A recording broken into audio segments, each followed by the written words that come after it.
입시를 묻다 피기맘. 입시뉴스 오늘은 3명이 등장을 했습니다. 2023학년도 결과로 본 입시 전략에 대해서 소개를 해드리려고 하는데요. 오늘 특별한 손님 소개 좀 해주시죠. 네, 오늘은 이제 수시 특집으로 노원, 중계, 경기 북부 지역의 작년도 수시 결과가 어땠고, 그다음에 이제 올해는 어떻게 대비하는 게 맞을지, 그래서 그 지역 내에서 제가 제일 전문가이신 우리 홍영영 본부장님, 한림학원의 총괄 원장님이신데, 한림학원은 아마 여러분도 들어보셔서 아실 거예요. 그래서 그 북부 지역을 중심으로 암약하고 있는 오랫동안 한 군데서 사실 이렇게 오래 하면서도 이렇게 쌓인 데이터, 빅데이터를 근거로 이 정확한 입시 전략으로 사실은 이제 그 주변보다 합격률을 높이고 있어서 지금도 뭐 나날이 성장해가고 있는데 직접 모셔서 그 동네 지역 이야기를 중심으로 전국이나 또는 나머지 지역과 어떻게 다른지 이런 걸 좀 비교해 가면서 진행을 하려고 합니다. 뭐 인사 한번 해주시죠. 네, 한림학원은 98년에 만들었고요.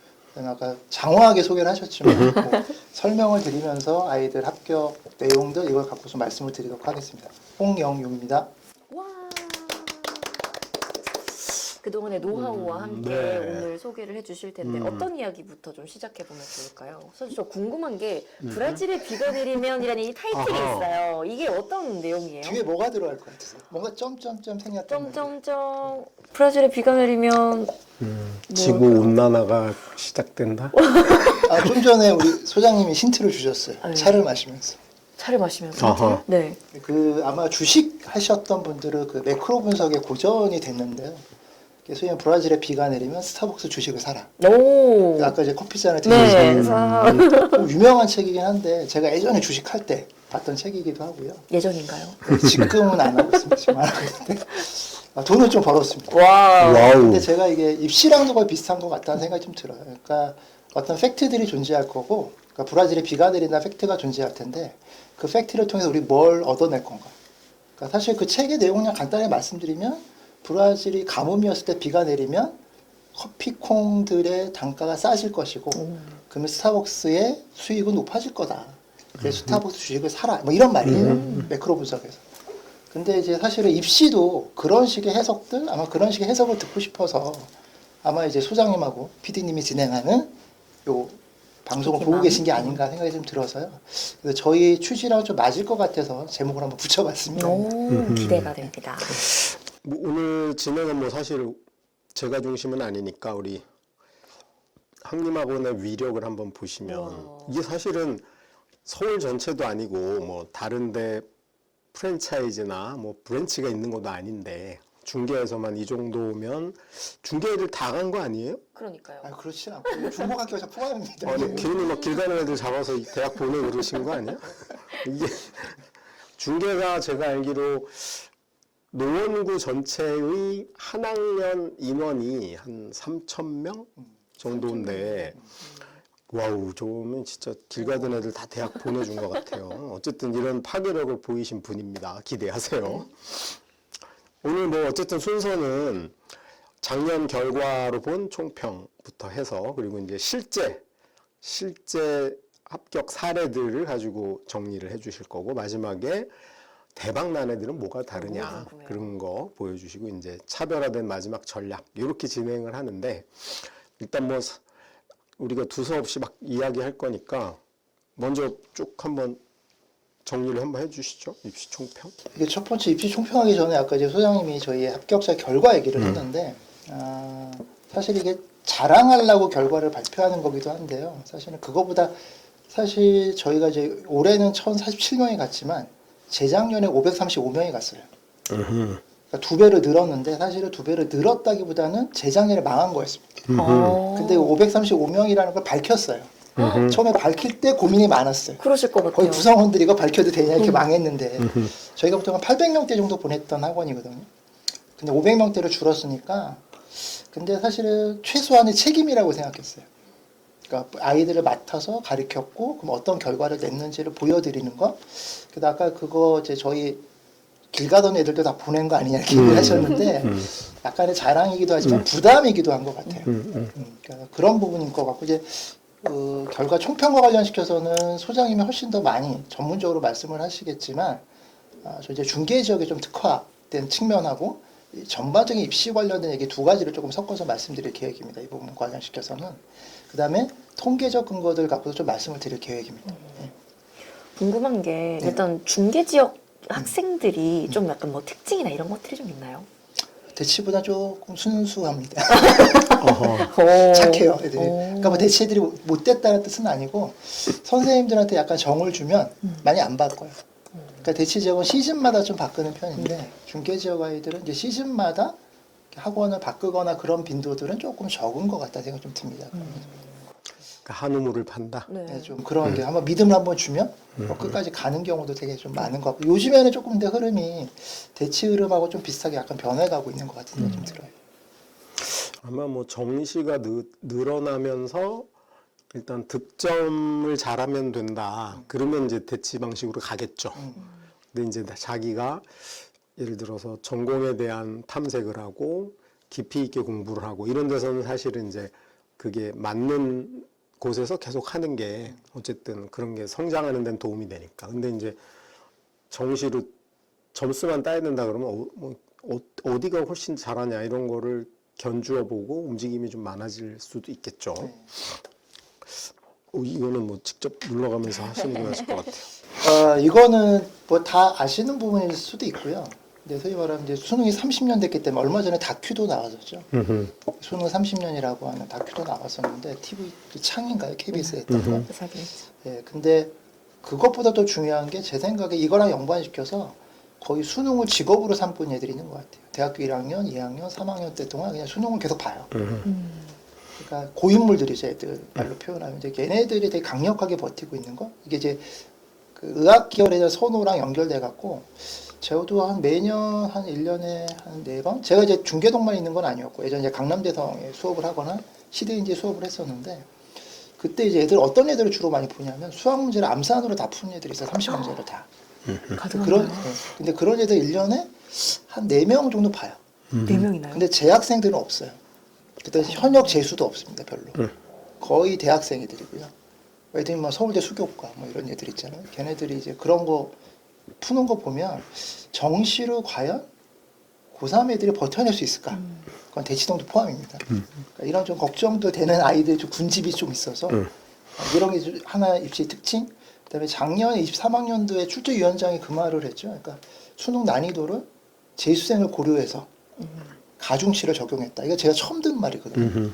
그러니까 이게 아마 전체 흐름이 돼가지 않을까. 그러니까 지금 정시 확대랑 맞물려서 제일 중요한 이슈 중에 하나가 이 수능을 직업으로 갖고 있는 수능업자들 얘네들이 좀 중요한 변수라는 생각이 좀 듭니다.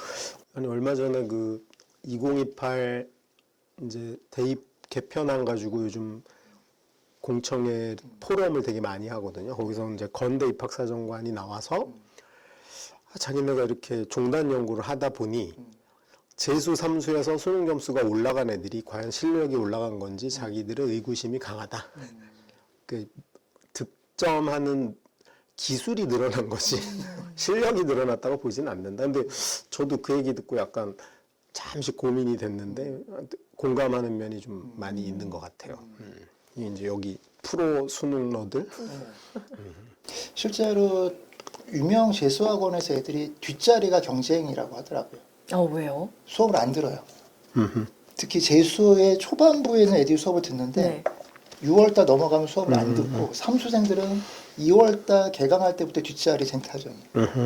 그러니까 걔네들은 뭐냐면 문제를 푸는 게 너무 익숙하고 수업을 굳이 들 필요 없으니까 그냥 모의고사 한 번씩 보면서 계속 자기 점검 정도 하는 거라고 보여지는 애들이 아주 많은 것 같다. 그래서 뭐 특정한 뭐 학원들이 애들을 수업을 엄청 잘해서 재수생들이 성적이 잘 나왔냐 이런 거라기보다는 쟤네들의 어떤 자원들이 많아졌다고 보여지는 것 같다. 그런 생각이 좀 듭니다. 두 번째로 꼽으신 게 이거는 뭐 다시는 이렇게 빨리 넘어가도 되지 않을까 싶습니다. 이것도 마찬가지일 것 같고요. 뭐 다 열어볼까요, 그냥? 네. 애들 뭐 미적 과탐 선택자, 확통 사탐 선택자, 학력 격차는 계속 벌어지고 있는 거고 이게 소위 말해 예전에 문과 이과가 이제는 그냥 공부 좀 잘하는 집단과 공부 좀 못하는 집단 같이 돼버린 게 현실로 좀 받아들이고 있는 거. 그다음에 이제 문과 신공이라는 말도 일상적으로 많이 쓰이는 거니까 뭐 많은 사람들이 분석하는데 여기다 제가 하나 더 추가하면 이건 소장님하고도 사적 자리에서 한번 말씀드렸는데 여학생들이 대학을 잘 가는 시기가 당분간 없을 거다. 정시가 확대되는 순간에 수학 때문에. 그러니까 수학도 그렇고 여학생이 잘하는 영어는 절대평가. 그다음에 영어학생이 잘하는 문학은 소위 말하는 비킬러. 근데 비문학은 킬러. 이러면서 정시에서 남녀 격차가 벌어질 수밖에 없는 상황이거든요. 근데 올해 저기 평가원에서 3월 끝나고 발표했잖아요. 킬러 문제 안 내겠다. 일단 그걸 믿으세요? 그게 변별이 될까요? 그러면? 근데 뭐 소위 킬러라고 하면 정답률이 5% 미만이라고 우리가 전제하면 어쨌거나 10% 가까이로 가겠다는 건데 그게 지켜지면 여학생들이 좀 뜨지 않을까요? 그럴 수도 있는데 예를 든다면 서울대 합격자 남녀 비율이 보통 남자 60, 여자 40인데 수시로 보면 남자 55, 여자 45. 근데 정시로 가면은 75대 25잖아요. 지금 서울대가 사실 이 정시 것까지 발표 안 하는데 이걸 이제 추적을 해봤어요. 그때 실제로 남학생들이 정시 75, 여학생 25. 근데 이거를 의대로 놓고 보거나 아니면은 공대 라인으로 상위권 대학 스카이 공대를 놓고 보면은 격차는 다 벌어질 거다. 근데 이게 여학생들이 수능을 못했다기보다는 뭐 내신에 집중했던 게 더 많기도 하고 남학생들 내신 못하니까 아마 이런 게 다 맞물려 있는 거긴 할 텐데 그러니까 저는 지금 미적 과탐 선택자하고 확통 사탐 선택자 간의 학력 격차는 일반적으로 얘기하지만 여성 남학생과 여학생 간의 격차 문제 수능에서 요거는 나중에는 이슈화 될 가능성도 있다라는 생각이 근데 이제 들어요. 뭐 재수생이 남학생 비율이 좀 많고 그다음에 정시파가 남학생이 많은 거 그게 이제 베이스가 돼 있는 것도 있고 그 이제 여학생들이 재수 삼수를 해서라도 반드시 뭘 한다 이런 것보다는 그냥 오히려 선택의 다양성을 여학생들이 갖고 있는 것 같아요. 제가 보기엔 과 중심이라든가 그렇죠. 이런 게 그래서 남학생들은 이제 그런 고민도 적은 것도 있지만 일단 한 번 더 해? 그 다음에 뭐 이러다 보니까 아마 애초에 수능에서 상위권 그룹핑 할 때 예를 들면 수학 같은 경우도 옛날에 수학 가형의 여학생이 굉장히 적었거든요. 비율 자체로 보면.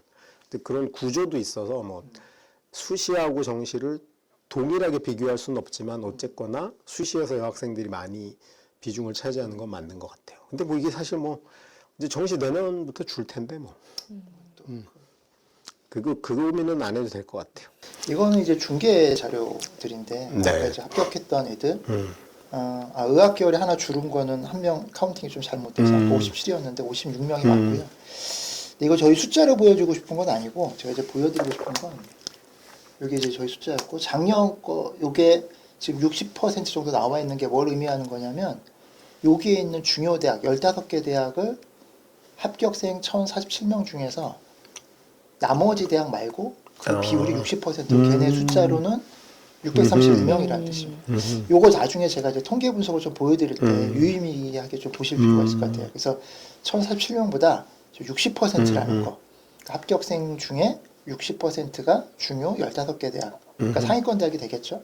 거기에 포함됐다라는 건데 이제 그거를 어떻게 해석할 것인가. 아까 제가 이제 뭐 브라질에 비가 내리면 이 얘기를 시작하셨는데 이런 같은 숫자를 보고서 이제 우리가 뭘 얻을 건가에 대한 말씀을 좀 드려보겠습니다. 이건 지난번 작년 망했던 거죠. 말씀드렸었고 이제 이거랑 아까 비교해드리고 싶어서 그래요. 그러니까 15개 대학의 전형의 비율들 보시면 뭐 교과 10%, 논술 8%, 학종 33.6%, 그다음에 뭐 기타, 그다음에 정시 41.8% 정도 나오고, 네. 그다음에 이제 중계 지역의 추정치인데 이거는 이제 저희 학원 재원생들 말고 중계 지역 애들이 어떤 전형으로 주로 합격했는지 이제 샘플링을 좀 했어요. 케이스는 한 400에서 500 케이스 정도 되는 거고요. 교과는 좀 적죠. 그래서 중계에서는 교과를 잘 못 간다. 대치도 교과를 잘 못 가고 목동도 잘 못 간다는 얘기를 하잖아요. 논술도 한 3.3%. 학종으로 많이 가죠. 그 다음에 이제 특기는 그렇고 정시가 좀 적습니다. 그래서 이제 요 수치를 비교해 보시면 이렇게 보면 이제 중계동 어머님들이 물어봐요. 뭘로 애들 대학 가야 되겠어요? 물어보시면 어떠세요? PD님 뭘로 대학 가야 될 것 같아요? 중계동에서는. 정시 가야 되지 않을까요? 정시요? 정시 제일 적은데. 학종 선택해도 될까요? PD님은 아마 입시를 좀 아시니까 정시를 하신 것 같은데 보통 어머님들은 이제 중계 지역에서 학종이 50% 넘으니까 우리 동네 학종을 잘 가는구나. 학종으로 가야겠다. 이렇게 얘기를 많이 하세요. 근데 학림 재원생들 보면 거의 전형 인원하고 비슷하죠. 정시가 40.9%인데 사실은 저게 이제 비밀입니다. 그런데 이제 요거를 이거랑 비교해 드릴게요. 23학년도 때 전체 대학 정원이 한 35만 명 정도 되는데 15개 정원은 그 중에서 뭐 한 4만 8천 명 정도 돼요. 전체 14%. 그렇죠. 근데 중계 지역은 한 12% 합격생들 비준으로 따져보면 한 12% 정도가 15개 대학을 갔어요. 그 정도 인원 따져보면. 요건 합격생 인원이 되겠죠. 전체 35만 명은. 뭐 중계도 적지 않네요. 그럼. 중계 전체로 봐도. 그렇죠. 그리고 2%가 평균보다 낮다고 해서 어머니 못 간 거 아니냐고 얘기하시는데 사실은 재수생까지 고려해야 되기 때문에 이거 고3이 됩니다. 고3. 재수생 중계동 재수생 말고 고3. 근데 아까 제가 60% 잘 봐주시라고 했죠. 학님이 합격생 중에 12%가 평균인데 60%죠. 엄청 잘 가지 않았나요? 그러니까요. 이거 한번 칭찬해 주셔도 됩니다. 와. 박사님. 이게 왜 그럴까? 이 이유가. 왜예요? 이거는 사실은 뭐와 관련성이 좀 있냐면 정시 비율이 높은 거예요. 그러니까 수시로 잘 가려고 해도 오늘 이제 주로 수시 설명이 되긴 하겠지만 수시로 잘 가려고 해도 정시가 받쳐주는 게 되게 필요하다. 그 이유는 뭐 최저도 있을 거고 뭐 등등 있겠지만 더 중요한 거는 공격적으로 쓸 수도 있어요. 예를 들면 학교를 쓰거나 특히 이제 의학계열 같은 경우는 최저하고 되게 높은 전형들이 많기 때문에 그래서 분석을 해보면 이렇게 정시와 관련된 것들을 갖추지 못하면 요 비율은 계속 낮아질 거예요. 만약에 정시가 더 안 나오는 지역으로 간다. 우리가 소위 말하면 지방 외곽으로 가거나 이러면 지금 중계 지역은 12%지만 더 떨어질 가능성이 떨어지죠. 있을 확 거다. 떨어지죠.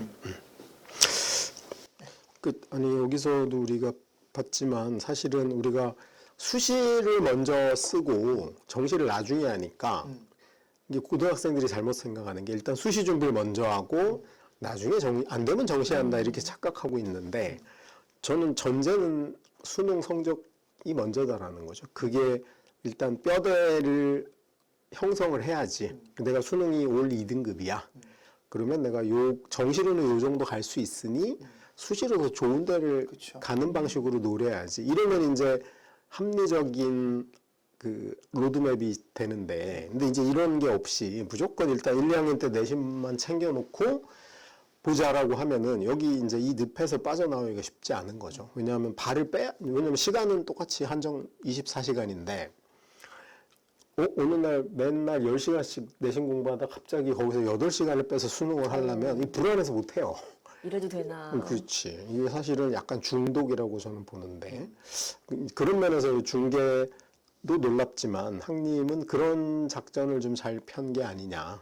약간의 위기의식이 있어요. 그때 제가 500명대로 떨어졌을 때 있잖아요. 그러니까 정시가 확대되면은 현역 고3을 기반으로 하고 있는 저희 학원 같은 경우는 계속 실적이 떨어질 거라고 예상을 했어요. 그러면 그걸 올리는 방법은 뭐냐. 수시로 계속 공략을 하긴 하지만 그래도 정시에 대한 어떤 경쟁력을 갖지 못하면 이 흐름을 뒤집기는 좀 어렵겠다고 생각을 많이 했죠. 그래서 사실 이제 대치동 선생님들이나 아니면 이제 좀 인강 선생님들 중에서 컨텐츠를 잘 갖고 계시거나 이런 분들, 애들 선호가 높은 선생님들 좀 섭외를 했죠, 많이. 또 어쨌든 뭐 여기서도 보여지지만 솔직히 학생들이 하루에 공부할 수 있는 게 뭐 한 6시간?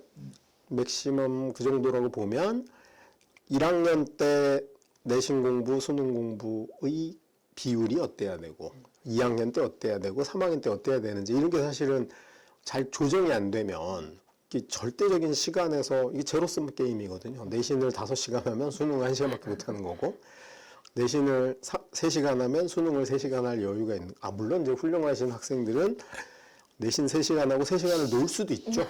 놀 수도 있는데 어쨌거나 이 제로섬 게임이어서 사실 이거를 누군가 지도해 주는 게 필요한데 학교는 이걸 하기 힘들어요. 왜냐하면 자기 부정이잖아. 학교 선생님이 야 내신하지 말고 수능해 이러면은 자기 부정이고. 그러네요.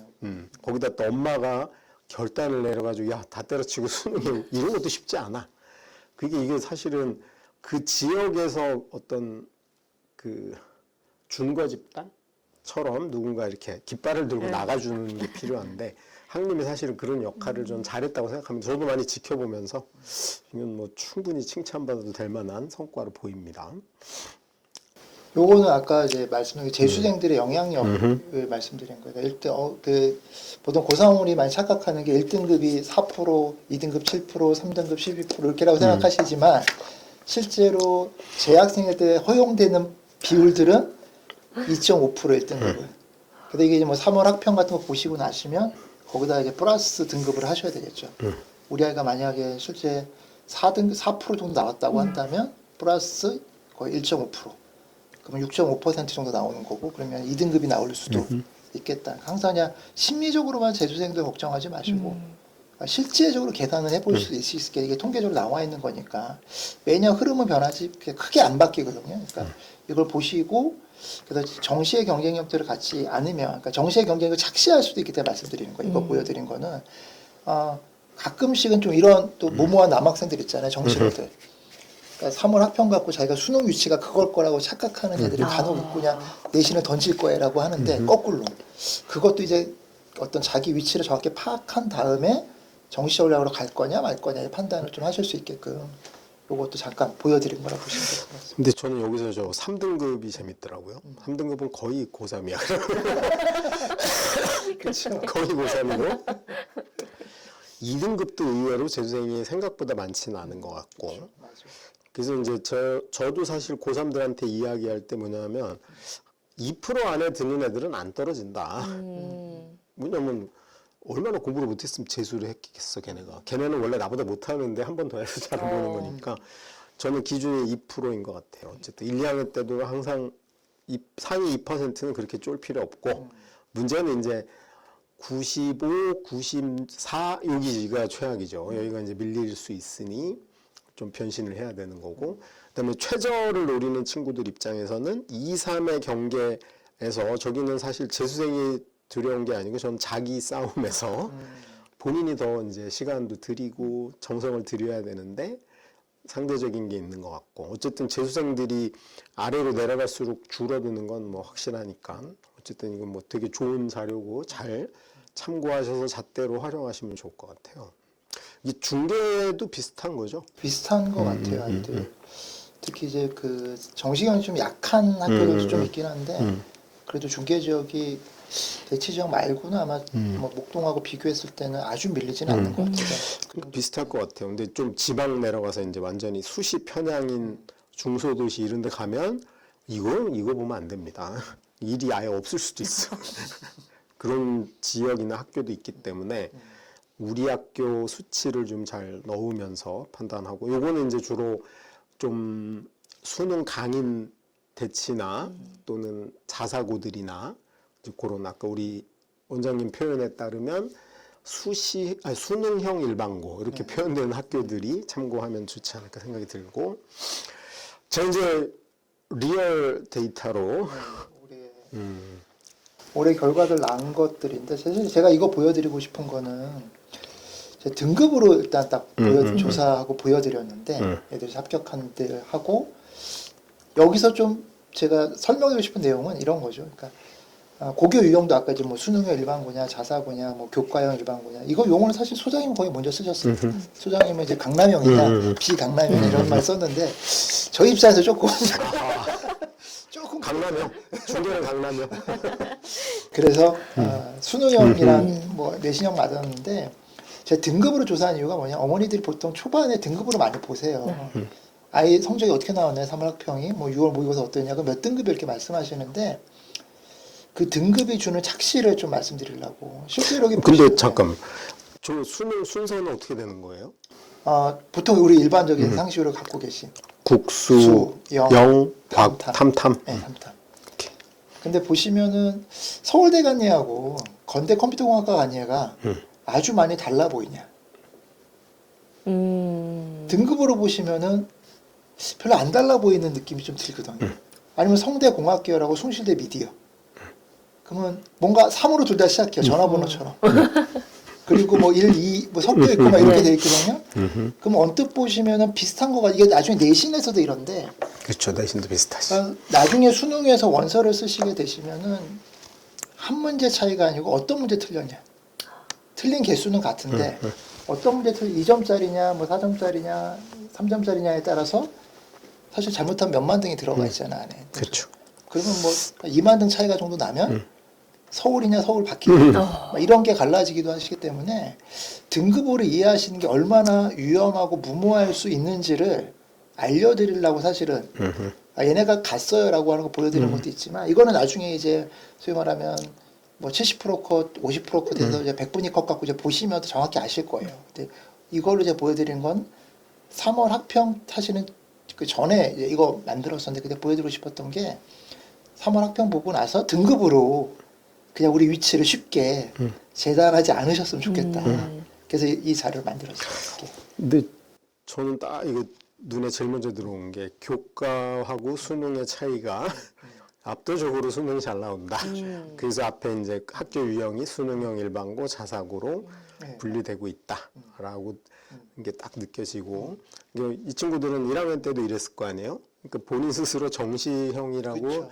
느꼈을 확률이 높다는 거죠. 근데 이렇게 자기 스스로 봐도 명확하면 되게 쉬운 입시인데 예를 들어서 저 맨 위에 있는 친구가 수능형 일반고인데 교과도 한 1.7쯤 되고 수능도 저렇게. 일이 3개쯤 나오고 이러면 이제 막 이때부터 헷갈리고 양다리 걸치다가 이런 거고. 근데 저 서울대 있는데 저 친구는 어떻게 영어를 3을 쉽지 않은 걸 이뤄냈네. 않은 저거 쉽지 않은 걸 이뤄냈네. 아마 올해 청구표점도 괜찮아갖고 좀 혜택을 본 걸 거예요. 아니 뭐 서울대니까 영어 반영이 안 되니까 사실은. 그리고 저 친구가 좀 아깝네요. 저 연대 경영 간 친구는 와우 저건 문과에서 나오기 쉽지 않은 혹시 이과 교차 지원은 아니겠죠? 아니었던 네. 네. 기억이. 와 근데 저 이성적으로.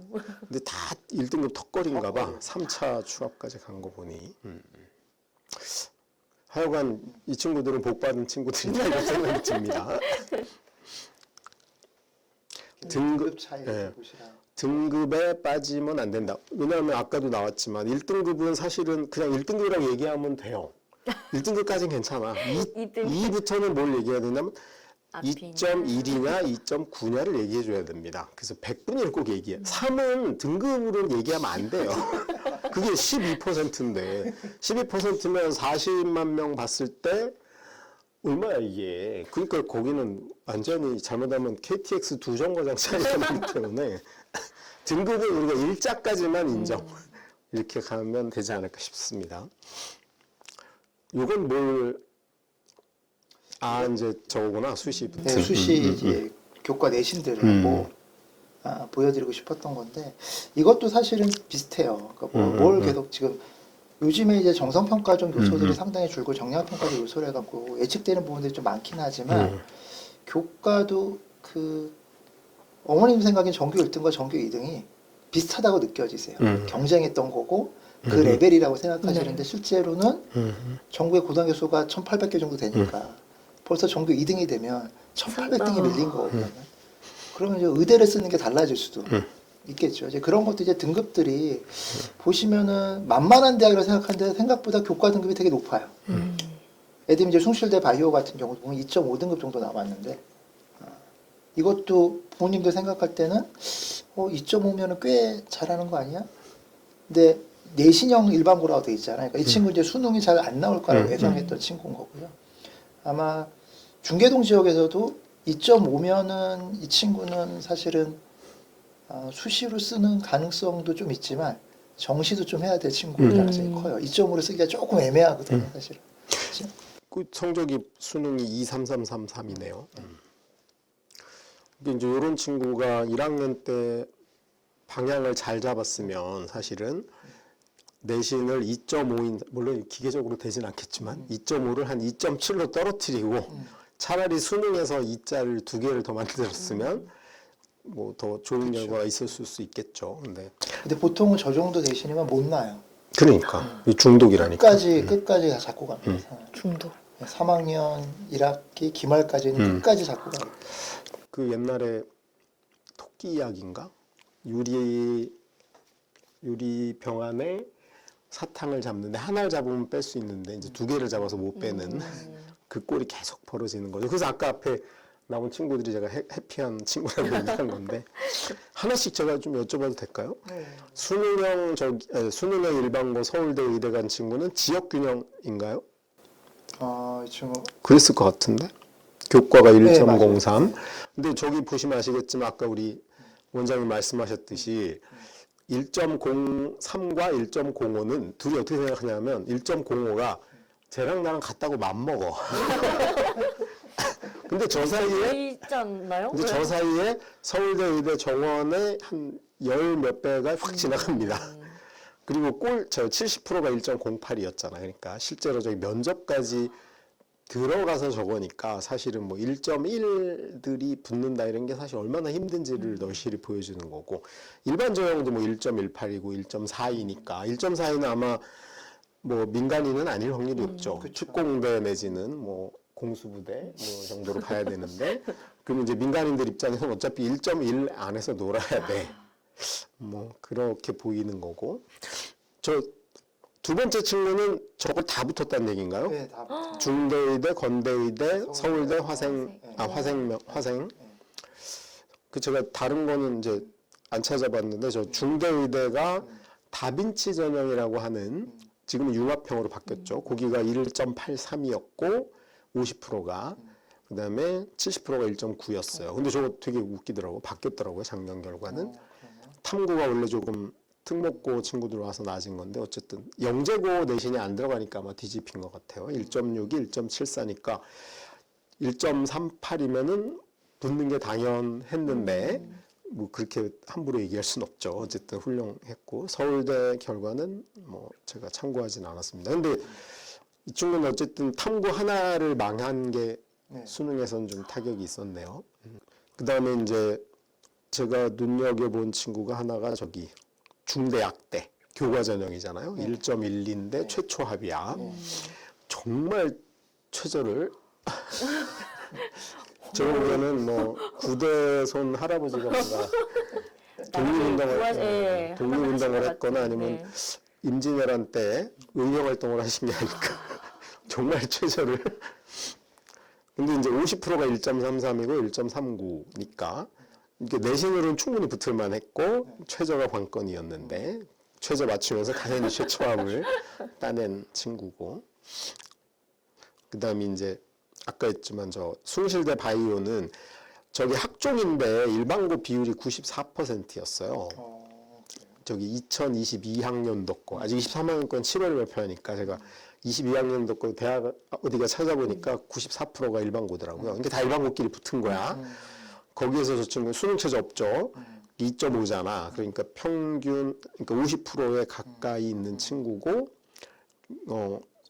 당연히 정시로 가기는 쉽지 않았으나 최초합을 한 건 당연했고 성신여대는 일반고가 87%였어요. 2.6인데 당연히 저기도 최초합 나오는. 그러니까 이제 저는 이거 두 학교 보면서 교과의 정량적 평가가 되게 말을 하는 거는 여기 정도 학교 가면은 확실히 실현되고 있다. 그런 게 좀 일반고들 속관해서 걔네들만 비교해 볼 수 그렇죠. 있으면 딱 이거 거의 교과랑 비슷한 정도.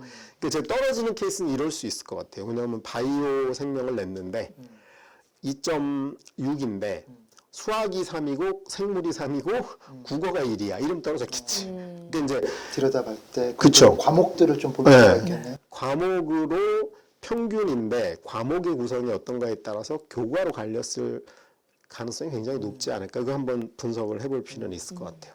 그다음에 이제 성신여대 간호학과 지균이잖아요. 근데 2.08 당연히 거의 꼴찌로 됐으니 예비 번호 받았다. 그러니까 이거는 이제 교과 전형이니까 너무나 자명하게 나오는 것 같아요. 근데 어쨌든 다 이 친구들 전부 다 그 노원구 쪽 학생들이라고 보면 되는 학원 거죠. 재원생들. 근데 저 내신형 일반고는 비중이 어느 정도 되나요? 전체로 보면 중계동 노원구의 구성으로 보면 그냥 반 정도 되죠. 오 반반. 네, 반반. 오케이. 학교 수는 좀 더 많고 학생 수로는 반반. 그러니까 이 친구들도 밑에 세 친구를 보면 1학년 때부터 진로가 너무나 명확하죠. 자기는 수시역이야. 저 위에 있는 친구들이 이제 갈등이 많았을 확률이 좀 있는. 여기는 문과네요. 아까는 다 이과 애들이었고. 문과는 오히려 학종의 경우는 이제 외고들이 워낙 많이 끼니까 솔직히 이제 이과는 과고가 많지 않잖아요. 근데 이제 그렇죠. 문과의 외고는 너무나 많으니까. 뭐 여기도 재밌는 친구가 저 서강대 경제관 외고 친구. 저희가 이제 서강대가 60%였거든요. 근데 3.4잖아. 당연히 돼야지. 저 친구도 아마 거의 최초 합격했을 것 같은데. 학교가 조금 걸려요. 아하. 아시죠? 그래도 진폭이 좀 있어요. 그 학교가 어떨 땐 좀 잘 잡아준다. 어쩔 때는 요 라인대가 싹 전멸할 때가 있어요. 서성 라인에다 다 전멸할 때도 있는데. 근데 작년에 개교일에 서울대 제일 많이 간 걸로 제가 알고 있는데. 그쵸, 저 외고가? 7명 갔으니까. 국제고 친구는 거기 국제고가 있었나요? 저희 학원 애들 제가 여기서는 안 넣었는데 사실 대치동 애들도 저희 학원에 수업 듣는 애들이 있어요. 아하. 선생님들하고 시간표가 안 맞거나 그러면 근데 제가 처음에 음. 그 학님 맡았을 때 대치동 애들 수업 듣게 하겠다. 다 웃었어요. 근데 올해 좀 됐는데 국제고 애들도 있고 영재고 애들도 있긴 있어요. 저희 재관생들 중에서. 근데 국제고 어쨌든 이제 주로 서울 국제고 애들. 네, 문과는 이렇게 아까 이과 약간 구성이 다른 건 저 제일 의문이 되는 친구 맨 아래 친구예요. 14111이잖아요. 안타깝다. 문과에서 간혹 보입니다. 간혹 보여요. 남일 같진 않지만 가슴이 이렇게 미어지는. 본인도 얼마나 또 그렇겠어요. 근데 제가 이제 여기서 이제 수시 준비할 때 하나 말씀드리는 거는 작년에 저희가 맡고 있는 학교 중에서 선덕고 자사고 중에 선덕고가 서울대를 합격자는 29명을 냈어요. 등록은 23명인가 했는데 서울대 등록을 그것 때문에 이제 학교에서는 막 플랜카드도 붙였습니다. 스카이 100명 이상 뭐 이렇게 나왔는데 사실은 되게 그게 지금 서울대 합격자로 따지면은 영재나 과고나 그다음에 전사고 애들 빼고 일반고랑 광역자사고 놓고 봤을 때 4위거든요. 쉬문 그다음에 세와 중동 그다음에 선덕. 근데 제가 선덕 어머님들한테 그런 말을 했어요. 그러니까 자랑할 만할 수도 있지만 만약에 휴문이 그 결과면 뭐라고 했을까 엄마들이 망했다고. 다 전학 갔지. 그렇죠. 다 망했다고 했을 거예요. 제가 어머님들한테는 이제 중개적 어머님들한테 꿈자본이라는 얘기를 좀 해요. 꼼자본이요. 네. 그러니까 우리가 자본하면 돈이 많냐 적냐 경제자본, 학력자본이면 뭐 공부를 어디까지 했냐, 뭐 사회적 자본하면 네트워크 어떠냐, 뭐 지금 전화해서 손흥민하고 통화할 수 있냐, 뭐 이런 게 이제 네트워크 사회적 자본이라고 하는데 꿈자본은 이제 자본의 크기, 그러니까 꿈에 얼마나 내가 크냐. 이게 보면 입시적으로 본다면 욕망일 수도 있는데. 그래서 제가 계속 강조하는 것 중에 하나가 이제 저 내신을 갖고 애들이 2.5인데 내신을 못 논다. 근데 우리 지역은 못 놓는데 대치에서 놓는 애들이 있어요. 의대를 갈 건데 2.5는 택도 안 되거든요. 그러면 이제 걔는 정시를 달리겠지.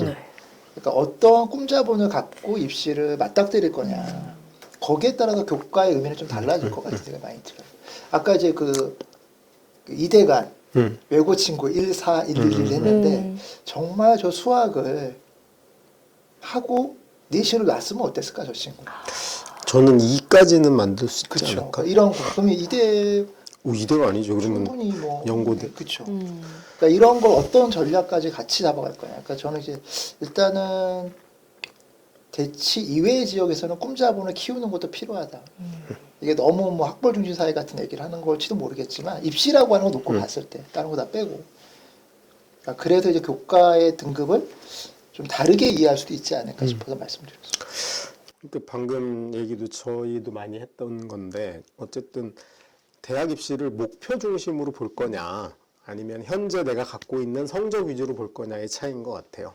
현재 성적 무시하고 뭐 아직 나 1년 남았는데 이런 좀 이렇게 근자감, 근거 없는 자신감도 저는 필요하다고 생각을 좀 합니다. 그런 얘기를 여러 그래야지 번 도전을 할 수 있으니까. 근데 이제 그런 게 아니면은 자꾸 이제 처음에는 의대, 1학년 때 의대가 목표인데 2학년 때 갑자기 의대가 왠지 싫어진 거야. 약이라도 그 다음에 이제 3학년이 되니까 명문대 나오는 건 너무 학벌 위주라 싫어. 뭐 이렇게 자꾸 자기 합리화를 해나가면 그렇게 해서 붙었어. 이걸 과연 우리가 성공이라고 해야 될 것이냐. 뭐 이런 문제가 좀 있는 거고. 근데 이제 가끔 이제 엄마들이 이런 경우도 있어요. 뭐냐면 3학년까지 일단 수시로 해놓고 한 번 더 하면 되는 거 아니냐. 근데 이게 고치기 쉽지 않다는 거예요. 저 아래 친구 자꾸 예를 들어서 미안한데 어쨌든 수학에 저렇게 나왔을 때 만약에 재수한다고 저걸 단기간에 올리기가 쉽지 않은 거죠. 어쨌든 계속 하고 있어야지 1년이 보태졌을 때 이제 파괴력을 발휘하는 건데 저는 어쨌든 그런 면에서 이제 중계가 우리 학님이 칭찬을 받아야 될 건 둘 다를 하도록 괴롭히고 있다. 근데 사실 그런 이 괴롭히지 않으면 안 되거든요. 놓지를 못하는 그럼 수 있으니까.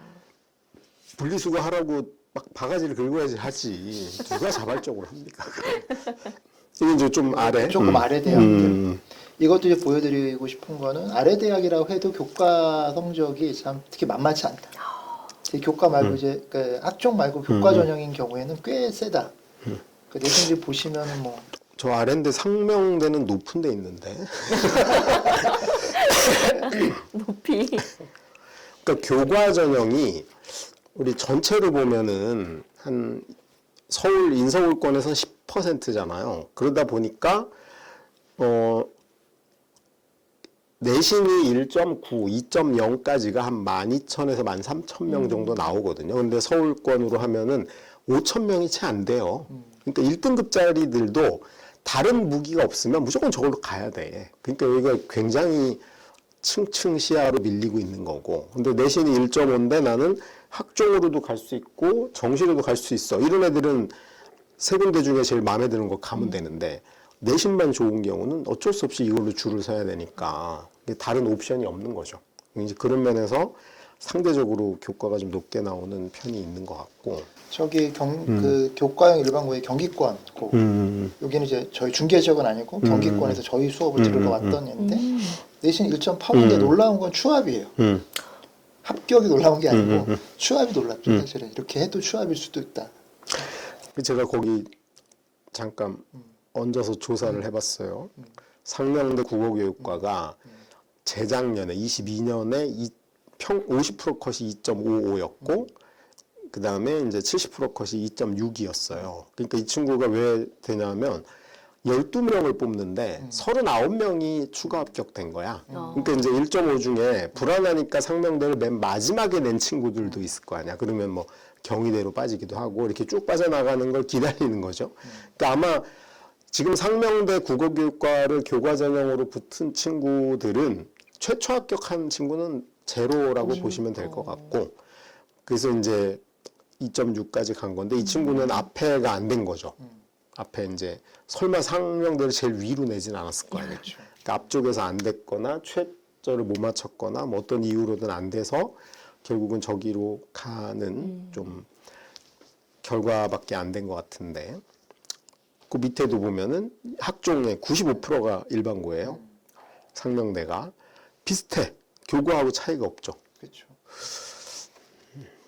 그러니까 1.85가 저기 가서 이제 신입생 환영회 할 때 자기 상명대 국어 1.85다 그러면 얼마나 억울하겠어.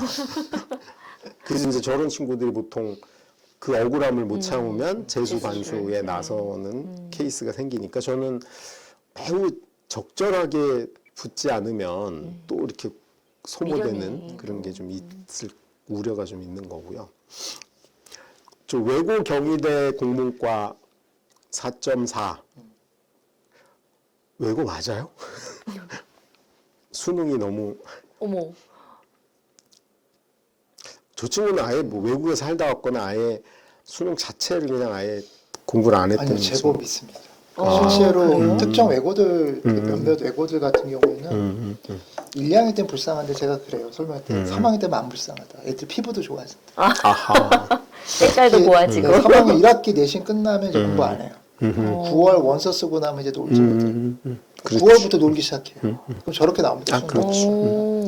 그게 아예 수능의 의미를 안 두는. 안 두고 거의 다 최저 없는 것만 써요. 그래서 저희 이제 어머님도 원서 쓸 때는 어떤 경우도 최저에 있는 데를 꼭 쓰시라. 안 갈 생각이 있어도 애들 놀겠다고 하는 뜻이다. 9월부터. 그러니까 저걸 실력이라고 보면 안 되는 거죠. 그냥 포기한 거죠. 그냥 안 한 거죠. 공부를. 그냥. 그 제가 서울여대는 저기 이제 어디가에 저렇게 발표를 했더라고요. 이렇게 이제 저기 디지털 미디어가 학종이 90%였고요. 교과가 이 친구가 3점인데 여기 보시면 이 친구가 1등이야. 오. 여기 붙은 친구들 다거든요. 왜냐하면 모집 인원이 6명이고 충원이 17명이니까 합하면 13명이잖아요. 요 표시가 13개인 거야. 아. 그거 다 세셨어요?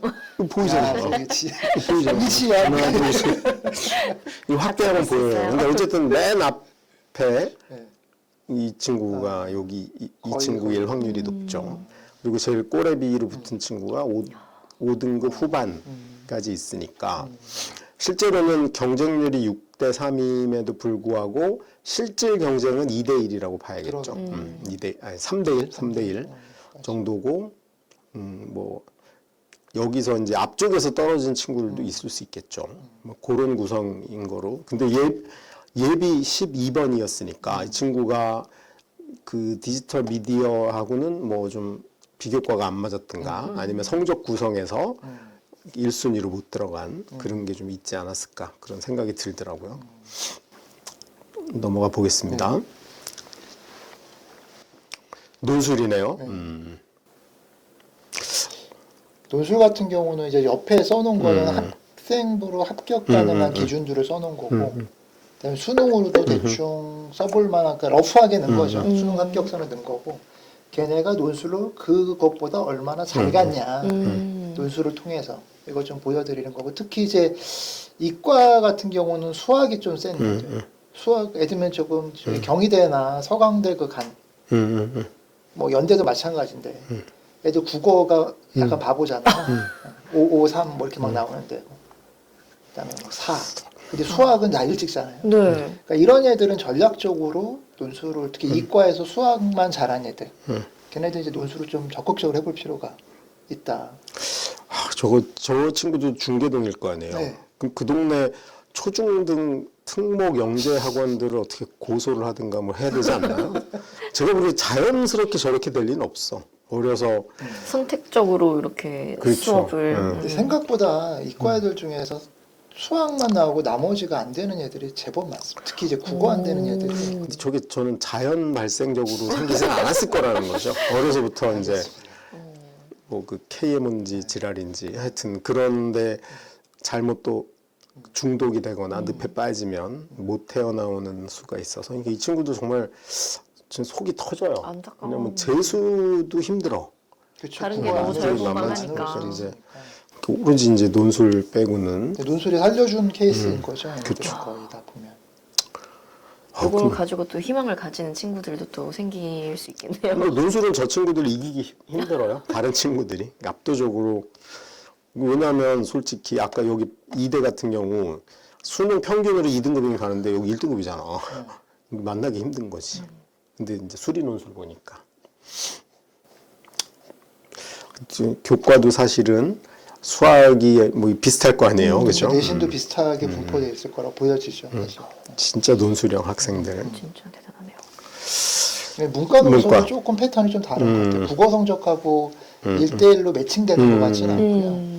다른 역량들인 것 같아요. 그러니까. 뭐 그렇다고 국어가 너무 못 본다 이런 경우는 아니겠지만, 근데 좀 재밌는 거는 그 맨 마지막에 보면 한양대 최저도 없잖아요. 근데 국어가 4인이에요. 수능 국어는. 그러니까 이런 경우는 이과에 수학이 4 나오는데 붙는 경우는 흔치는 않거든요. 그러니까 이거 국어랑 논술하고 완전히 매칭되고 있지는 않은 것 같다는 생각이 좀 들어요. 친구는 진짜 대박이네요. 거기다 국어 교육이야. 우체 스카이. 작년에 간 녀석들 중에 연대 합격을 했는데 수능 응시 안 한 애들 3명 있었어요. 학교 다니다가 한 놈은 서울 산업대 거기 다니다가 그냥 시험 봤는데 됐어요. 연대가. 논술로. 네.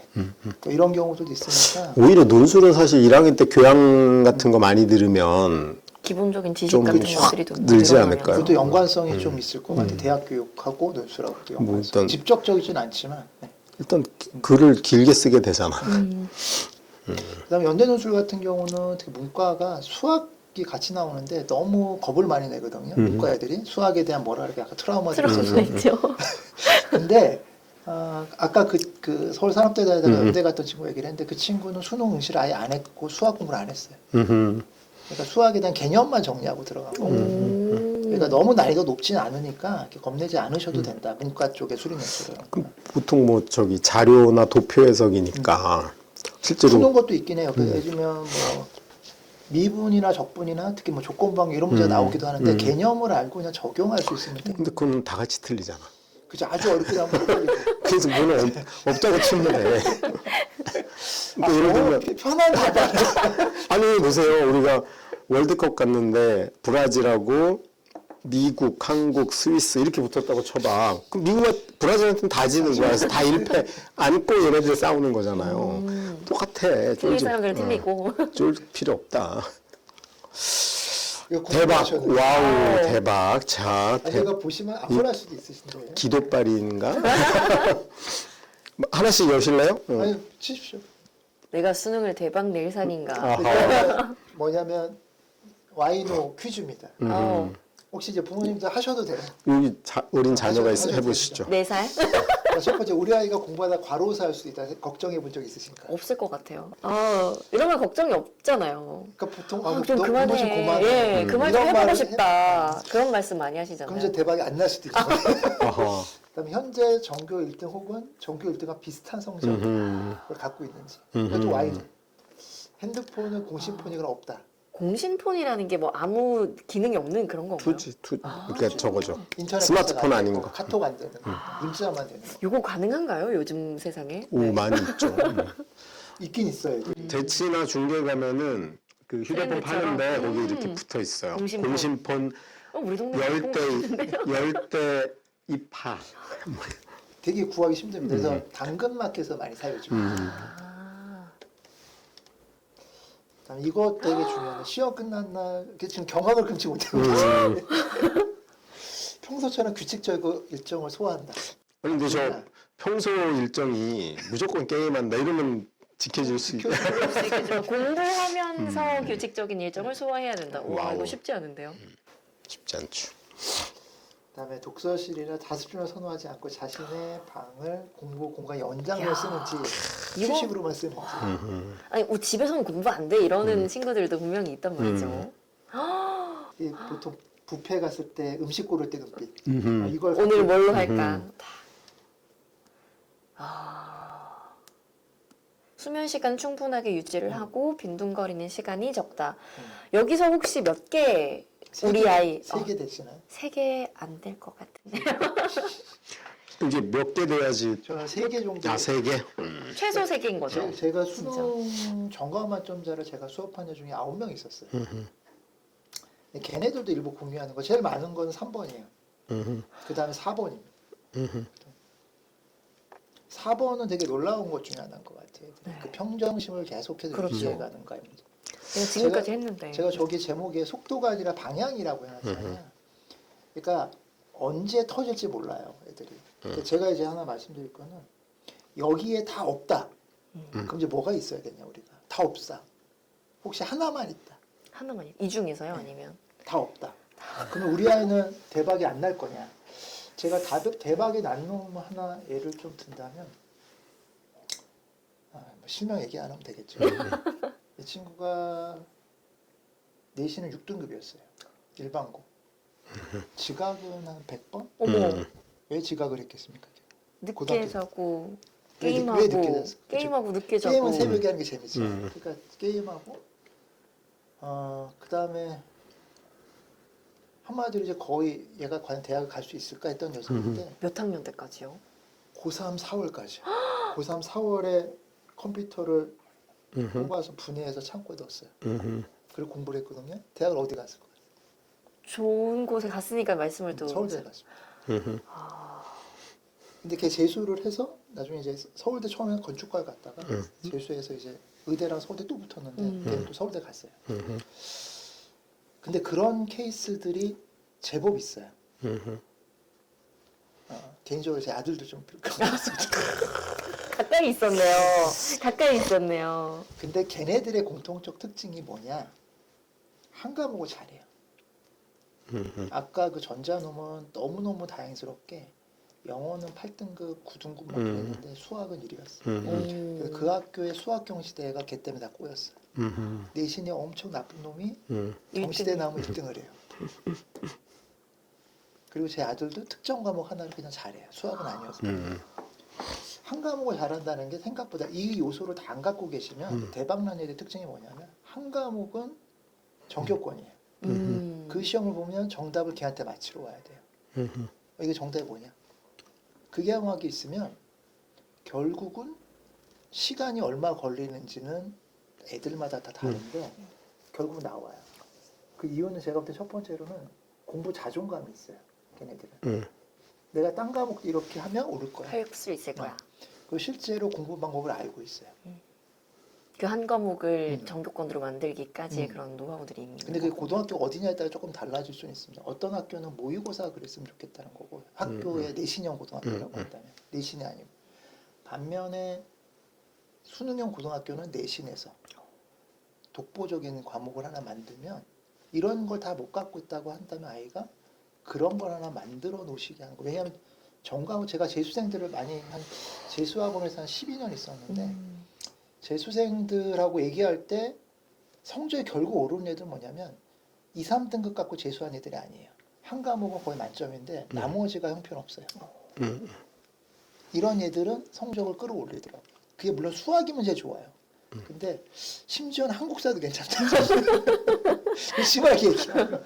근데 그 친구들이 6번이라고 네, 보면 되는 거 좀 아닌가? 중요할 것 결국 같아요. 6번도 들어가는 것 같아요. 제가 아는 친구 하나는 뭐 서울대 의대 갈 실력인데 본인이 공대 가려고 해서 갔거든요. 이 친구는 강남에서 제일 공부 안 하는 친구로.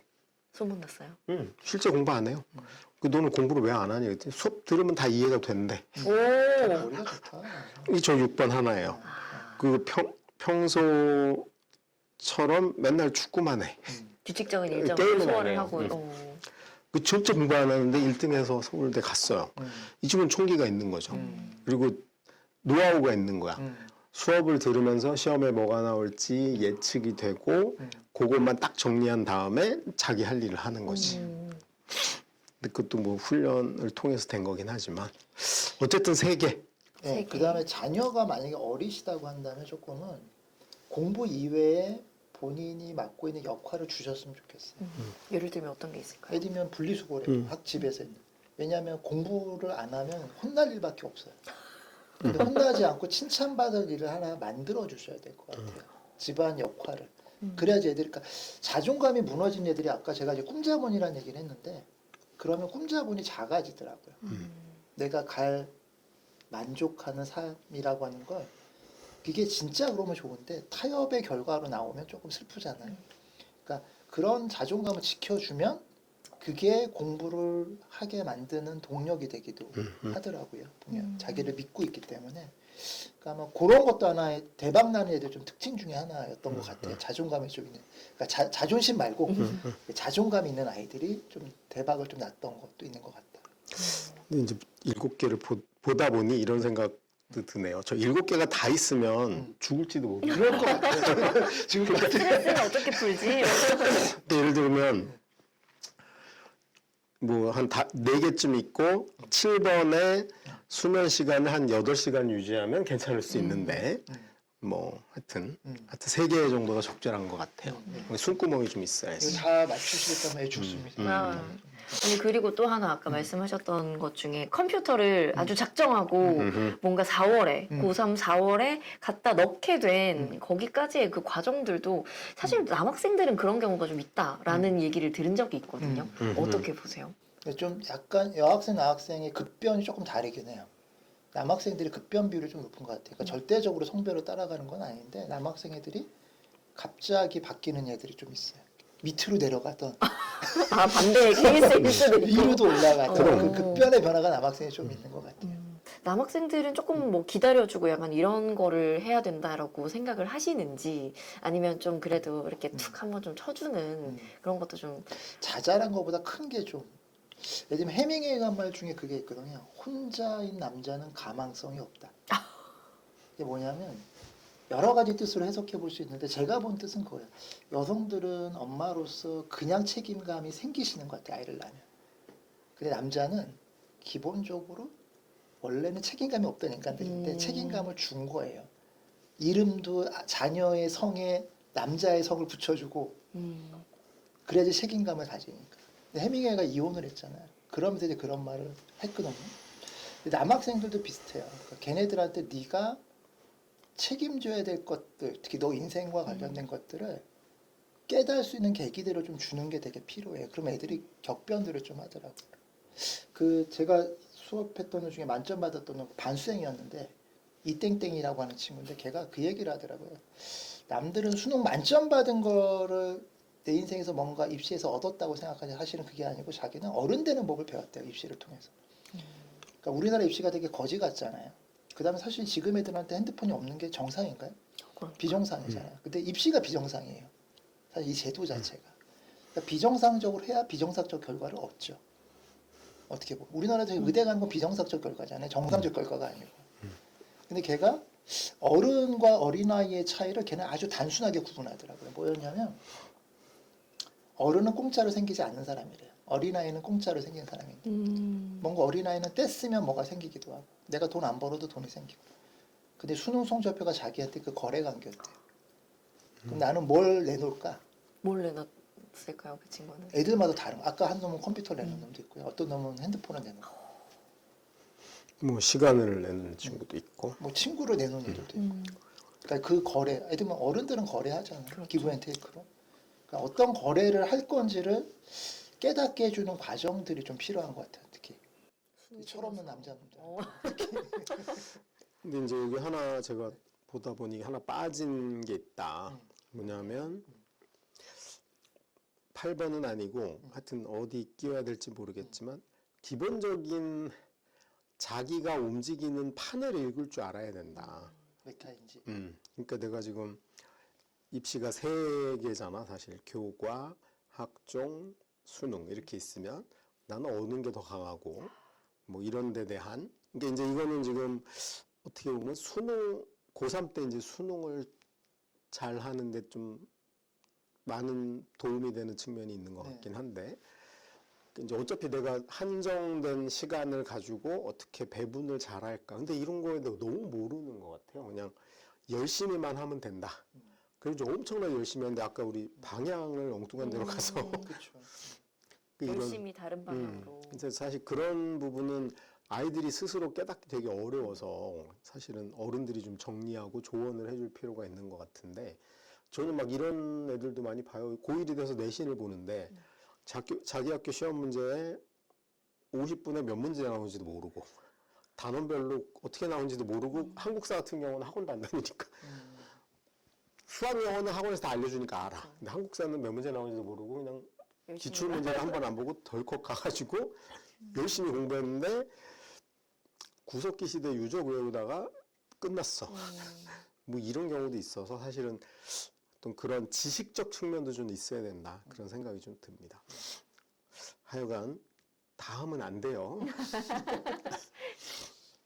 이거는 이제 숫자적인 상위권이 대박난 애들이 어떤 거냐. 이거는 뭐 이영수 선생님이 많이 하셨던 거라서 지금 퍼센티지로 이렇게 보여드린 거고 그 중에 이제 재학생만 놓고 보면 이게 정원을 본 건데 재학생 보면은 딱 반씩 준다고 생각하시면 될 것 같아요. 재학생 1%. 이 정도 가려면. 그 다음에 스카이권 공대까지 한다면 한 2%. 그러니까 재수생들이 나머지 반 정도씩을 먹는다. 왜냐하면 이제 벌써부터 전략이 재수는 아닐 거니까. 그럼 이제 재학생 기준을 따지면 우리 학교에서 1%, 우리 동네에서 1% 이렇게 생각하시면 되겠죠. 뭐 어쨌든 저기 수시에 조까지 합계가 만 명이잖아요. 조까지가 한 내신 1등급이라고 보시면 돼요. 앞에 일자 단 애들. 그리고 정시로 6,500이잖아요. 그러면은 합하면 16,000이잖아. 왜냐하면 정시로 인애들 중에 수시로 갈 만한 후보들이 꽤 있으니까 중복이라고. 저게 그냥 16,000이면 또 역시 수능 1등급이에요. 그러니까 내신에서 앞에 일자를 달았든 수능에서 한 과목이 확실히 1등급인 요 경우가 여기 상위 4% 아주 자연스럽게 형성이 되는 거고, 이제 여기서 이제 억울한 친구들이 어디서 나오냐면 자기는 아까운 2.2야. 그러면 이게 1.8에서 2.0하고 간극보다 2.0에서 2.2까지가 복리로 계산해야 되는데 기하급수죠, 쉽게 얘기하면. 아이들은 그거를 그냥 단순한 2m 차이로 2cm 차이로 생각하는 게 오해를 많이 불러일으키는 측면이 좀 있죠. 요거는 아까 취지랑 되게 비슷해요. 이게 뭐냐면은 둘이 결과가 좀 다른데 한 친구는 약대를 가고 한 친구는 이제 그렇지 않은데 2학년 11월 학평 성적을 언뜻 보시면 비슷한 느낌이 좀 들 거예요. 국어 196, 수학 81, 84, 그다음에 영어 100, 97, 47. 근데 실제 수능 점수는 좀 달라요. 결과가. 근데 이게 뭐 뒤에 것도 좀 보여드리면 똑같이 이 100점이라고 하는 건데 여기도 보면 A, B, C 학생들인데 결과들은 다 괜찮습니다. 의대 가고 뭐 고대 가고 이랬는데 실제 수능 성적의 차이는 좀 있어요. 이거 3학년 3월입니다. 이것도 23학년도 애들인데 거의 다 1등급이에요. 3학년 3월에 1등급들이에요. 다. 근데 수능 결과치로 본다면은 갭이 좀 나요. 정시 그 C 학생하고 비교해 보면 그러니까 같은 1등급이라고 봤을 때 수학 88 1등급, 92 1등급과 수학 100 1등급이 조금 다르다. 영어도 마찬가지인데 뭐냐면 절대적으로 잘하는 과목이 생기면 일단 공부할 과목 수가 줄어드는 거. 그러니까 실제 그 재수학원에서 상위권 애들 같은 경우는 수학을 4월 달에 다 끝내요. 그럼 이제 나머지 과탐이나 국어나 여기에 이제 투자하고 수학은 그냥 계속 모의 실무 풀어보는 걸로 그냥 끝내거든요. 그러니까 절대적으로 잘하는 과목, 특히 이제 수학을 절대적으로 잘한다고 한다면 뭐 국어일 수도 있는데 그러면 나중에 재수생이 들어와도 흔들리지 않기도 하고 과목 수를 줄이는 거죠. 수학이라는 과목을 빼버린다면 되게 공부하기 편할 거예요. 그런 효과들이 있으니까 상위권 애들 중에서는 이렇게 절대적으로 잘하는 과목이 자존감을 주는 것도 있지만 실제로는 과목을 없애는 거다. 전략적으로. 그래서 다른 과목에 투자할 여력이 훨씬 생긴다. 근데 완성도도 다르다고 얘기를 하죠, 보통. 그러니까 명품과 명품이 아닌 거의 차이가 그렇죠. 디테일이고 그 작은 차이. 그 아까 초반에 말씀하셨듯이 등급으로 보시면 안 되고 100분위로 쪼개보는 그 시선이 필요하고, 실제로 C 학생 같은 경우는 정시로 의대를 간 거잖아요. 아마 이 친구는 수시로 의대 갈 생각을 많이 안 했을 수도 있겠다 생각이 약간 들고요. B 친구는 굉장히 갈등이 심했어요. 많이 심한 거 같아요. 아니 그러니까 그래서 저는 100분위로 봐야 된다고 봐요. 물론 1등급은 이제 퉁쳐서 1등급 해도 뭐 용서가 되겠지만 아까 좋은 자료 주셨잖아요. 수학이 2.5%, 국어가 2.6%야. 그러면 내가 2% 안에 있냐? 저 A 친구 3월에 88은 2% 안에는 확실히 못 든 거지. 그렇죠. 그 B 친구도 아마 2% 안에 못 들었을 것 같거든요. 그러니까 그런 측면으로 좀 디테일하게 보지 않으면, 왜냐면 수능은 솔직히 수능 문제가 콩알만큼이에요. 115문제밖에 안 돼요. 영어 빼고 나면. 그러면 솔직히 한 개를 더 틀렸다는 얘기는 등수로 치면은 그냥 확 밀리는 거기 때문에 좀 디테일하게 볼 필요가 있다. 그러니까 오히려 2등급은 별 차이가 없더라고요. 작년에 국어 2등급 차이가 딱 원점수로 3점에 다 몰려 있어. 거의 한 3만 명이. 그러니까 여기는 별 차이가 없는데 1등급은 오히려 간극이 넓어지니까 좀 그런 것도 좀 느껴지고. 와, 저 고대 에너지 간 친구는 최저가 된 건가요? 와우. 와우, 수학이 미적이면 1등급이겠네. 와우, 가까스로. 수학 영어 같아. 자, 이제 뭐 거의 마지막인데, 이제 특히 뭐 중계 지역을 기반으로 하지만 뭐 전체적으로도 도움이 될 만한 이제 전략 세우기죠. 우리가 이제 앞에 얘기해서 뭐 죽을 둥 살 둥 공부해보자 이런 거는 어떻게 보면 각오나 태도일 수 있는데 이제 아까 얘기했듯이 우리가 지식적으로 전략을 어떻게 세울 거냐 측면으로 좀 보겠습니다. 이거 다 한꺼번에 열고 얘기해 보시죠. 야. 7까지. 이거 아까 이제 정말 열심히 하면 성적이 오른다고 했는데 사실은 안 오르죠. 정말 해야 되고 대신 이제 지금 애들 극상위권 애들하고 상위권이라고 불리는 애들이 간극이 좀 많이 벌어져 있는 것 같아요. 그러니까 제가 볼 때는 4%까지 아까 이제 스카이 공대 라인, 고대 라인 공대까지가 4%라고 얘기 드렸는데 4%까지는 생각보다는 쉽게 올라가는 반전도 되게 많은 것 같아요. 거기까지는 그 이상을 뚫고 가는 건 되게 어렵지만 거기까지는 반전을 만들 수 있는 기회는 충분히 된다. 사실 애들이 공부를 좀 안 해요. 그래서 좀 우리나라에도 공부 되게 많이 한다고 하는데 실제로 공부에 대한 압박은 많이 받는데 실제로 많이 안 하는 것 같아요. 그 다음에 많이 착각하는 것 중에 하나인데 학습 능력하고 시험 능력 같다고 생각을 많이 하시거든요. 근데 택도 없죠. 저 영재고랑 과거 애들이 수능을 잘 보냐 못 보잖아. 근데 그렇다고 걔네가 수학 과학 실력이 없냐? 그럼 그렇지. 그다음에 그 우리나라 최초의 필지상 받으셨던 허준 교수가 한 말 있잖아요. 그러니까 자기가 수능 수학 문제 풀면 못 풀겠다. 왜냐면 실력이 없는 게 아니고 시험력이 없는 거죠. 이 시험력을 만드는 것. 애들이 뭐 제일 많이 하는 게 이제 뭐 실수한다, 뭐 이런 것도 등등등 있을 건데. 예를 들면 저기죠 우리 홀랜드. 축구 실력으로는 메시가 훨씬 낫죠. 골은 우리 홀란드가 훨씬 많이 넣습니다. 그렇죠. 적절한 비유죠. 그러니까 저거를 고3들이 되게 많이 간과하는 것 같아요. 재수생들은 저기에 되게 많이 쌓여 있는 것 같고 특히 수능이 30년이 됐기 때문에 그 노하우에 대한 것들은 관심을 계속 가지실 필요가 있을 것 같다. 어떻게 하면 이 시험 능력이라고 하는 게 사실 생각해 본 적이 없는 것 같긴 하거든요. 이 시험 능력 같은 경우는 뭐 그 모의고사나 이런 것들을 많이 푼다고 해서 좀 올라가는 게 있나요? 아니면 조금 더 어떤 노력을 기울이면 좋을까요? 수장 아니면 제가 아니 뭐 각각 얘기해 보시죠. 근데 많이 풀면 돼요. 근데 그 많이 푸는 게 만 시간을 해야 돼. 그러니까 1년 안에 안 끝나. 그럼 이제 조직을 해야 되는 거죠. 그래서 일단 저는 1번이 지식이라고 생각해요. 국어가 80분에 45문제를 풀어야 되고 약 4만 자가 나온다. 일단 이거 있는 거하고 일단 열심히 읽으면 돼. 이거 하고는 천양지차야. 그 다음에 나올 거하고 안 나올 걸 구분해야지. 안 나올 걸 열심히 해. 뭐 수능 공부하는데 KMO를 하고 앉았어. 그러면 대학 안 가겠다는 얘기잖아.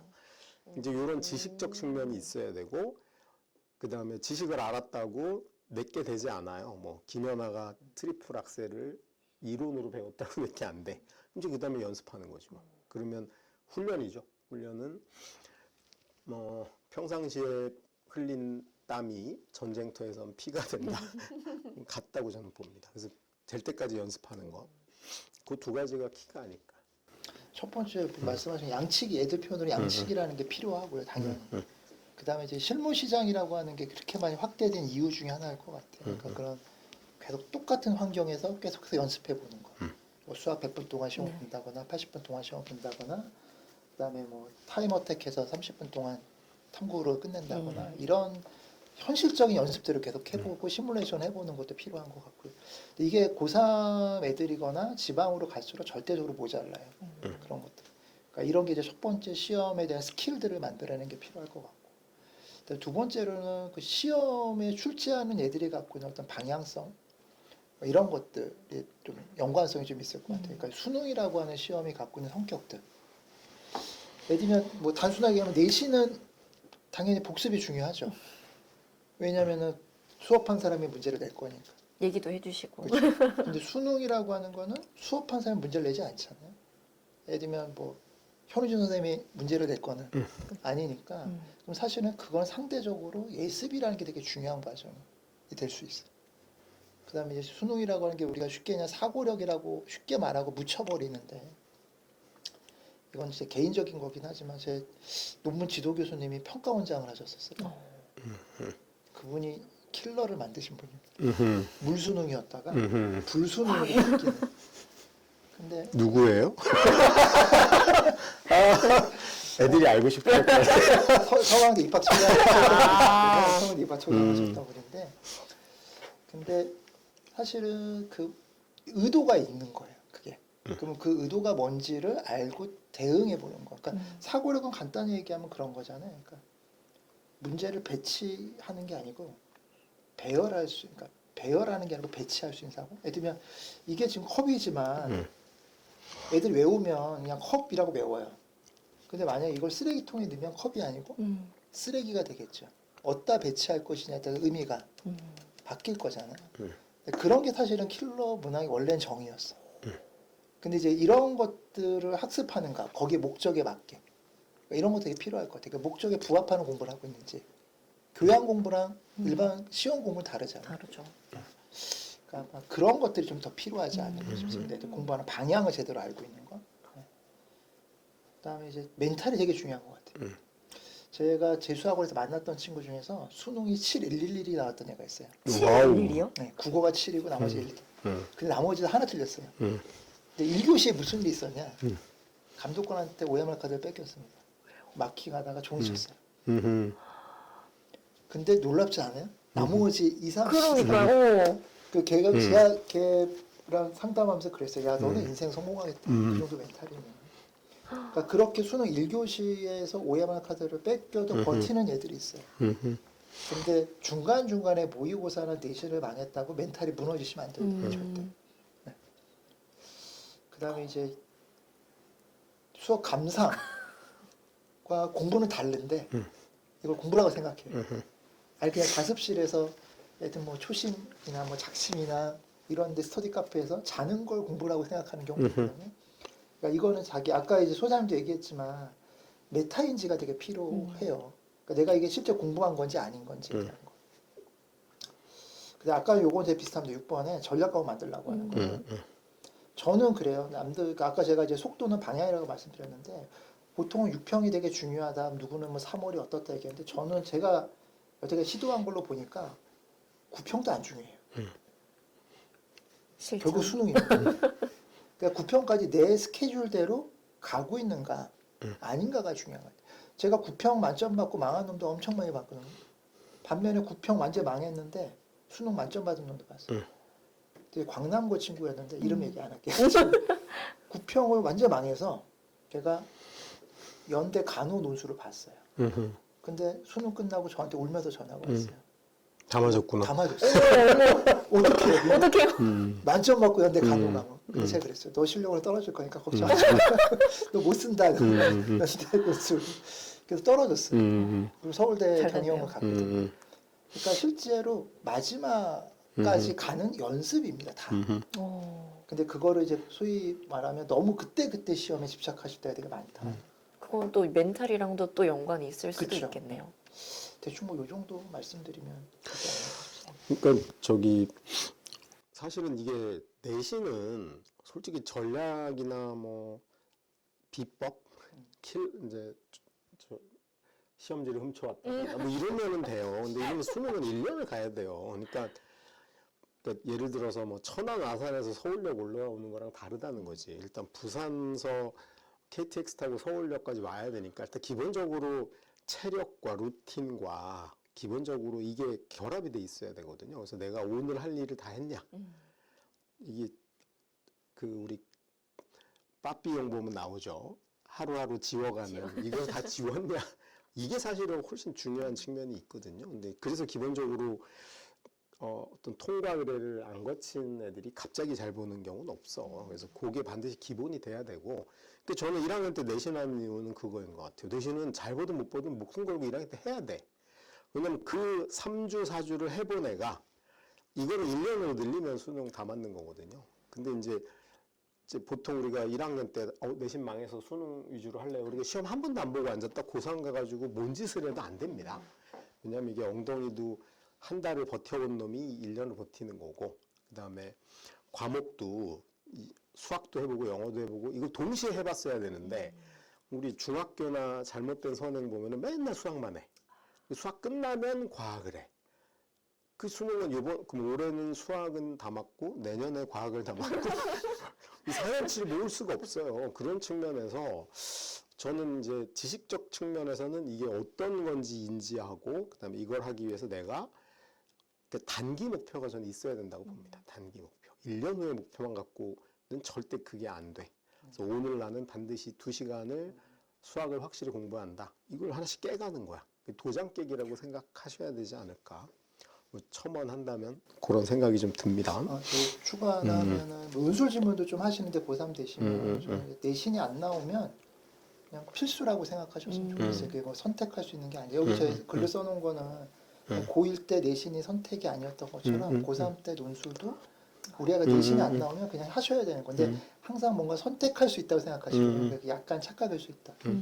마지막 7번은 제가 이제 학원을 운영했던 기조기도 하는데 절대적으로 도달해야 될 성적이 있어요. 그러니까 가외가 갖고 있는 장점 혹은 혼자 공부할 때 장점이 틀림없이 있는데 문제의 단점이 뭐냐면 그 자기 수준에서의 공부로 끝날 가능성이 높아요. 근데 우리는 만약에 의대를 가거나 서울대를 가거나 뭐 연대고대를 간다고 했을 때 거길 가기 위해 필요한 절대적 점수와 실력이 있습니다. 그럼 그거는 끌어올려야 돼요. 만약에 내가 목표를 하지 않는다면 상관이 없지만 목표를 한다면 거기까지 끌어올려야 되는데 잘못하면 뭐냐 그냥 그 내 수준에서만 계속 맴돌다 끝날 수도 있어요. 그러니까 그런 것들을 조금 경계하실 필요가 있지 않을까 싶습니다. 제 생각에. 그죠. 7번이 안 되는 친구들이 제일 많이 얘기하는 게 아깝게 떨어졌다. 아깝게 떨어진 게 그냥 떨어진 거예요.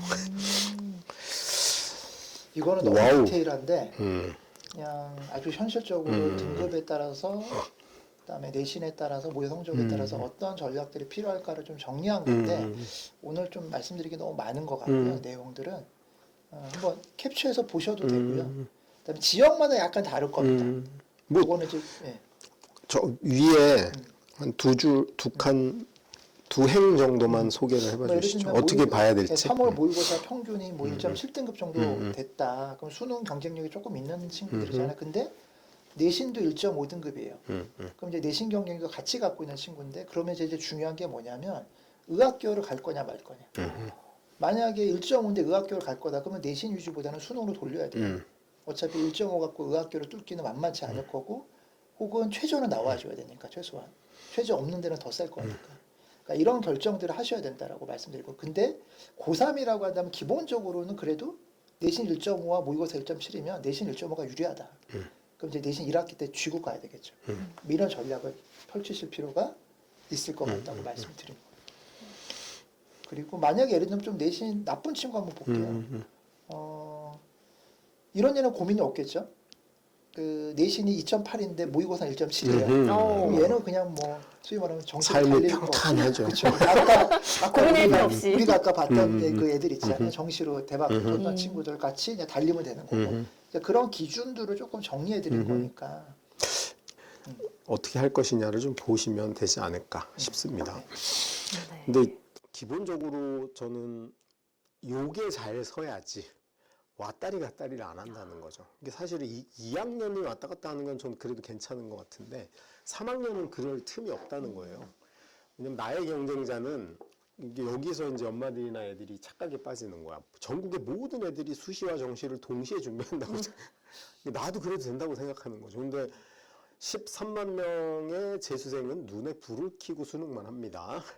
거기다가 특히 자사고, 그 다음에 강남권, 그 다음에 우리 노원 쪽에서도 수능형 학교 이런 애들은 수능에 오른발을 짝다리 짚고 서 있을 확률이 높다는 거죠. 그런 측면에서 내가 우왕좌왕 할 때 그 한쪽은 망할 수도 있다. 그런 측면에서 좀 기본적인 뿌리가 되는 방향성, 진짜 속도가 아니고 방향성은 명확히 세우고 나서 움직여야 된다. 그걸 좀 잘 이해하는데 이게 참고가 됐으면 좋겠다 생각이 들고 자기 현실에게 맞게 좀 고쳐가 볼 필요는 있는 것 같아요. 케이스를 크게 이렇게 나눠봤 아마 요 범주로 거의 다 들어가실 그렇겠죠. 거니까 거기에 보고서 한번 우리 아이가 어딘지 한번 잘 잡아보셨으면 좋겠습니다. 뭐 혹시 우리 애는 여기 없다, 5다 그런 경우는 우리 중계동 학령으로 직접 찾아가시면 아마 친절히 상담을 해주실 것 같습니다. 오, 와우. 이제 고도를 기다림에 쌈을 배겨준다 한 말인데요. 제가 이제 애들 시험 끝나면 항상 되뇌이는 말이기도 해요. 이게 try again, fail again, fail better. 그러니까 더 잘 실패해 보는 거죠. 다시 시도하고 다시 실패하고 그다음에 더 잘 실패해 보기. 그러니까 아이 키우는 게 아마 그런 것 같아요. 계속해서 실패하지만 또 시도해 보시는 거. 그리고 한 번의 실패가 좋은 경험으로 쌓는 거.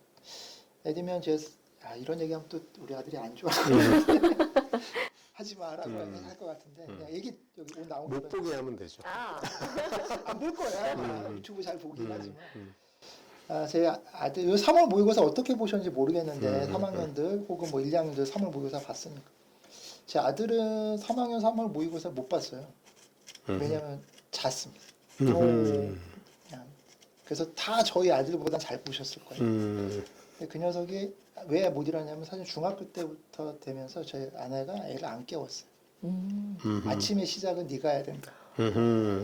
그래서 우리가 얻은 교훈은 그거죠. 그래서 애가 이제 설마 3학년 첫 모의고사를 안 깨워줄까 엄마가. 진짜 안 깨웠거든요. 그때 이제 얻은 건 뭐냐면 수능에서는 얘가 지각하지 않겠다. 그런 실패를 경험하시면 되지 않을까 싶어요. 그러니까 그렇게 단기적으로 뭔가 승부를 끝내고 거기서 기뻐하고 슬퍼하실 필요 전혀 없고요. 그다음에 그 과정을 어떤 걸 얻어낼 건가 그 과정 속에서 대입도 그 과정 중에 하나라고 또 생각해요. 대학 잘 간다고 또 인생 뭐 엄청 잘 풀리는 건 또 아니잖아요. 또 못 간다고 엄청 안 되거나 예를 들면 뭐 연예인 중에 김수현 같은 경우 사수했다고 유해진 실수인가요? 몰라요. 근데 인생 뭐 잘 사시잖아요. 그러니까 그것도 과정일 것 같아요. 근데 물론 그 과정 중에 중요한 과정의 마디로서 우리가 지금 설명하고 있는 거니까 수능을 하나의 목표로 놓고 본다고 또는 대입을 목표로 놓고 본다면 나머지들은 다 심지어 내신조차도 과정이라고 생각하셨으면 좋겠고 거기서 어떻게 잘 실패해 볼 거냐 우리가 그러면 되지 않을까 싶습니다. 그리고 그것 때문에 아마 이 방송도 있는 것 같아요. 제가 준비한 거 여기까지입니다. 네, 뭐 좋은 말씀으로 마무리했는데 어쨌거나 뭐 저희가 실천적으로 오늘 좀 배웠던 게 있는 것 같아요. 왜냐하면 지역의 평균을 확실히 업그레이드하고 아이들의 생각이나 학습의 방향 또는 이제 동기부여 자체를 좀 달리함으로 인해 표준적인 모형보다 굉장히 좋은 결과를 내게. 이게 보통 이거를 우리가 학교들이 하는 거잖아요. 학교가 푸시해서 하거나 아니면 대치동은 거의 이게 집단 문화가 돼버린 거지. 근데 이제 중계가 사실은 학님이 없었을 적에는 그런 케이스는 많지 않았던 것 같은데 그거를 사실은 지금 해가고 있고 깃발을 더 들고 있어서 확실히 거기서는 이제 어떤 입시나 대학 입시나 공부 방법 이런 데서는 나름의 어쨌든 준거가 되고 있는 그런 사례가 아니었나. 뭐 재수학원이나 강남 대치동에 일방적으로 뭐 우리 학원만 다니면 다 대학 잘 가요 이런 게 아니고 실제로 학습 방향, 설계, 그다음에 구체적 데이터까지 있었기 때문에 실제로 좀 많이 도움이 됐을 것 같고 저는 존재가 어디 있냐는 두 번째 문제인 것 같아요. 내가 울산에 살지만 강남 애들처럼 공부를 해봐야 되겠다. 그럴 수 있죠. 뭐 내가 의정부 살지만 노원구 애들처럼 학림 다니는 애들처럼 해보겠다. 이게 저는 어떤 그런 자기의 목표, 상상, 그다음에 그걸 구체적으로 해나가는 방식 이런 것들을 좀 설계를 잘하면 훨씬 좋은 결과가 있을 거고요. 아직 시간 많이 있습니다. 사실은 뭐 제가 농담처럼 얘기하지만 100일 마늘 먹으면 곰이 사람이 됩니다. 우리는 뭐 사실은 수능은 뭐 저는 극단적으로 아까 우리 7가지 중에 3가지를 확실히 갖춘 친구는 한 6개월이면 뭐 당연히 될 만한 시험이라고 보입니다. 그런 측면에서 화이팅 했으면 좋겠고요. 뭐 다음에 또 이제 뭐 논술이나 뭐 추가적으로 그런 게 있으면 한번 또 모시도록 하고요. 오늘 이렇게 멀리서 찾아오셔서 감사드리고 앞으로 우리 피디맘 적극적으로 많이 찾아주시기 바랍니다. 저는 여태까지 좋은 시청자였던 것 같아요. 열심히 봤습니다. 그렇죠. 구독자이기도 하고요. 이제 참여를 하셔서 자 오늘 박수를 치면서 네.